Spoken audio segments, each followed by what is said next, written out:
국방부가 최근 국방 R&D 관련 조직 개편안을 확정 지었다고 하죠.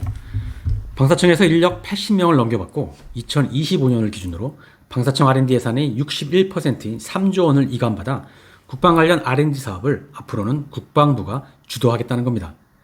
현재 방사청 출연기관으로 되어 있는 국방과학연구소와 국방기술진흥연구소도 모두 국방부로 가져가고 방사청은 무기체계 개발만 담당시킨다는 거죠. 국방부가 방사청 힘을 빼려는 시도는 이번이 처음은 아닙니다. 2006년에 노무현 정부에서 방사청을 신설한 이후 역대 보수 정권 때마다 방사청을 국방부로 흡수하려는 시도는 매번 있었습니다.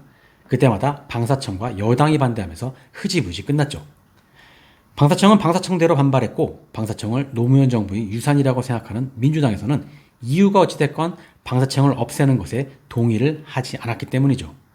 그나마 변화가 있던 건 2014년에 방사청이 가졌던 국방 중기계획 기능과 시험평가 기능을 국방부로 이관한 게 전부입니다. 하지만 이번에는 어째 바뀔 만한 게 아무것도 없어 보입니다. 국방부 계획에 실익이 없고 문제가 너무 많기 때문이죠. 먼저 국방부 계획을 다시 한번 보시죠. 국방과학기술혁신 촉진법에 따라 국방 R&D는 총 5가지로 분류할 수가 있습니다. 첫 번째는 국산 무기를 만드는 무기체계 연구개발이고, 두 번째는 무기체계 연구개발에 필요한 핵심 구성품이나 부품을 연구개발하는 핵심기술 연구개발.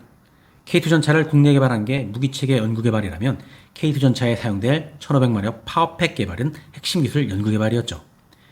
세 번째는 아직 쓸 곳은 정해지지 않았지만 미래에 필요할 것으로 예상되는 첨단 기술을 개발하는 미래도전 국방기술인데, 이건 아직 실용화가 되지 않은 인공지능이나 유무인 복합체계와 같은 기술을 말합니다.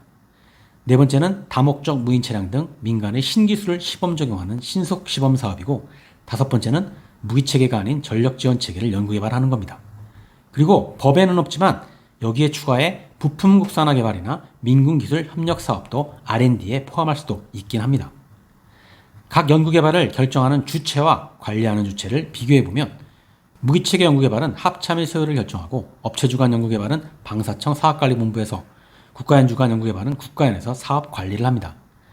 핵심기술 연구개발은 방사청이 소요를 결정하고 사업관리는 국가연과 국기연에서 수행하며, 미래도전 국방기술은 방사청이 소요를 결정하고 국가연에서 사업 관리를 합니다. 신속시범 사업은 방사청이 소요를 결정하고 신속원에서 사업 관리를 하고, 전력지원체계는 국방부와 각 군에서 소요를 결정하고 각 군에서 사업 관리를 합니다. 부품국산화 개발은 방사청이 승인하고 국기연이 관리하며, 민군기술 협력 사업은 산자부와 방사청이 공동으로 결정하고 국가연이 민군협력진흥원에서 관리를 하죠. 여기서 무기체계 연구개발만 빼고 나머지 모두를 국방부로 통합한다는 게 국방부의 계획인데, 이렇다 보니 R&D를 관리하는 국가연과 국기연 역시 국방부로 소속 변경을 해야 하는 거고, 방사청은 무기체계 연구개발만 관리하는 사업 전담기관으로 전략을 하게 되겠죠. 외형만 놓고 보면 지금도 실제 R&D 소요와 관리 업무는 출연기관인 국가연과 국기연이 전담하고 있고, 방사청은 위원회를 구성해서 최종 결정만 하는 형식이기 때문에 이것을 국방부로 이관한다 해도 별 문제는 없어 보이긴 합니다. 업무의 연속성에 문제가 없고 최종 결정 권한만 방사청에서 국방부로 바뀌는 것처럼 보이는 거죠. 하지만 이 계획은 안 되는 건 아니지만 상당히 많은 문제를 내포하고 있습니다. 국방 R&D가 통합되면서 오히려 이연화되는 게 더 많아지면서 획득 시스템이 완전 엉망이 되는 거죠.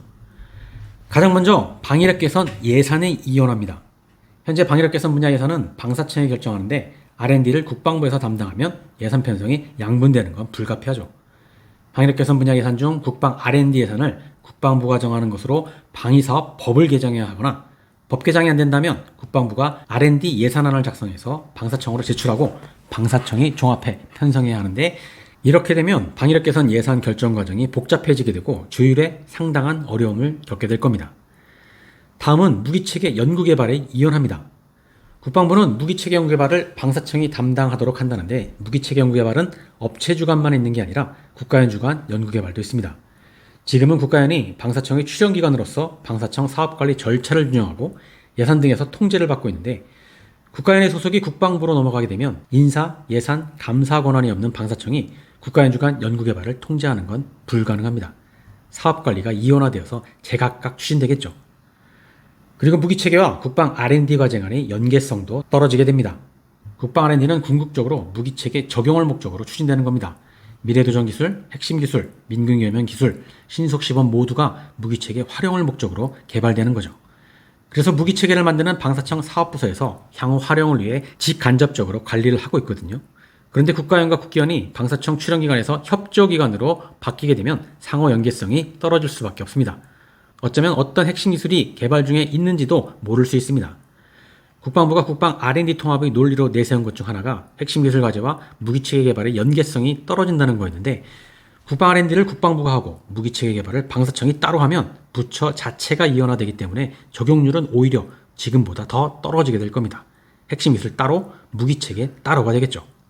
또한 국방 R&D와 방산진흥도 따로 떨어지는데, 방산진흥은 국방 벤처 지원 사업이나 강소기업 육성, 혁신 클러스터나 전문 인력 양성 사업만으로 되는 게 아니라 무기체계 연구개발과 국방 R&D가 상호 유기적으로 연계되어야 합니다. 그런데 여기서 국방 R&D만 쏙 빼가게 되면 방산진흥이 아무래도 반쪽이 되겠죠. 서로 연계성이 없어지는 거죠. 그리고 부품 국산화는 기술 개발이라기보다는 수입산과 동일한 스펙의 국산품으로 대체하는 거라 방산 육성과 더 가까운데, 이건 무기체계와 협력이 필수입니다. 상위 구성품과의 통합 시험이 필수고 상위 체계에서 쓴다고 해야만 쓸 수가 있기 때문이죠. 지금도 국산 부품을 기피하는 마당에 무기체계는 방사청이 하고 부품 국산화는 국방부가 하게 되면 협조가 잘 될 리가 없습니다. 서로 남일이 되는 거라 관심이 떨어지고 지금보다 적용이 더 어려워지게 되겠죠. 이것뿐만 아니라 국기원과 신소건도 분리가 되어야 합니다. 기품원에서 분리된 국기원은 방산육성과 관련된 부서는 방사청에 남고, 기술기획과 부품국산화부서는 국방부로 넘어가면서 반으로 쪼개져야 하고, 신소건도 기술지원부서는 방사청에 남고 신속시범부서는 국방부로 넘어가야 하죠. 출연기관이 업무가 정착되기 전에 또 한 번 조직 개편이 되어야만 합니다. 그 밖에 국방 R&D를 가정하면서 규격은 여전히 방사청에서 관리하고, 무기체계 개발은 방사청이 하는데 기술보호는 국방부에서 하고, 방위사업이 방사청과 국방부로 나눠지면서 감시와 통제 역시 사각지대가 생기는 등 업무가 일원화가 되지 않고 뒤죽박죽됩니다. 국방 R&D를 국방부가 한다고 해서 얻어지는 실익이 안 보이고 오히려 더 많은 문제가 유발되는 거죠. 여기서 놀라운 건 방사청은 이런 국방부의 계획에 공식적으로 동의를 한다는 겁니다. 국방부에 20년 가까이 방위사업에서 손을 뗐기 때문에 몰라서 그런다 쳐도 방위사업을 20년 가까이 전담해온 방사청마저 이 계획에 동의를 하다니, 문제가 뭔지 몰라서 그러는 거라면 전문성이 없는 거고, 알면서도 국방부나 정부에 밉보일까봐 아무 소리 못하는 거면 비겁한 거고, 만약 청 자체가 없어지는 게 아니라 일부 기능만 넘겨주는 거니까 정말 괜찮다고 생각하는 거라면 이건 정말 문제입니다. 방위사업이 누더기가 되건 말건 내 기득권만 유지되면 된다는 건데, 이런 조직이라면 존립의 의의가 없기 때문이죠. 이번 계획을 국방부가 주도하고 방사청이 동의한다고 해서 될 거라고 보진 않습니다. 법을 개정해야 하는데 이런 논리로는 국회 문턱을 넘지 못할 것이고, 또 넘어서도 안 됩니다. 통합을 무조건 반대하는 게 아니라 통합을 할 거면 제대로 해야 한다는 말입니다. 통합해서 일원화가 되면 그만큼 효율성이 높아지는 건 당연한 건데, R&D 효율성만 높이려다가 나머지 방위사업 시스템 전체가 틀어지기 때문입니다. 할 거면 방사청에 남은 기능을 국방부로 다 통합해야 하고, 그래야만 예산 편성, 출연기관 관리 등의 문제뿐 아니라 방위력 개선과 전력 운영이 분리됨으로써 생기는 문제, 획득과 운영 유지 간의 불균형까지 싹 해소할 수가 있게 될 겁니다. 가져갈 거면 싹 다. 그게 아니면 아예 하지를 말아야지 상당한 부작용이 뻔히 보이는데 이권과 영향력이 많은 R&D만 쏙 빼가는 건 방위사업을 망치는 길입니다. 획득체계 개선 논란은 정권이 바뀔 때마다 반복적으로 불거지고 있는데, 지금처럼 국방부와 방사청 간이 밥그릇 싸움이 되면 되는 건 하나도 없습니다. 획득체계 개편이 부처 이기주의가 아니라 정말 사심없이 무엇이 군의 이득이 되는지만을 면밀히 따져보고 진행해야 하고, 행정이 삼류라는 소리를 듣건 말건, 방위사업이 잘 되건 말건 나만 피해 없으면 된다는 이기주의적 관료 사고에서 벗어나야만 합니다. 오늘은 여기까지입니다. 감사합니다.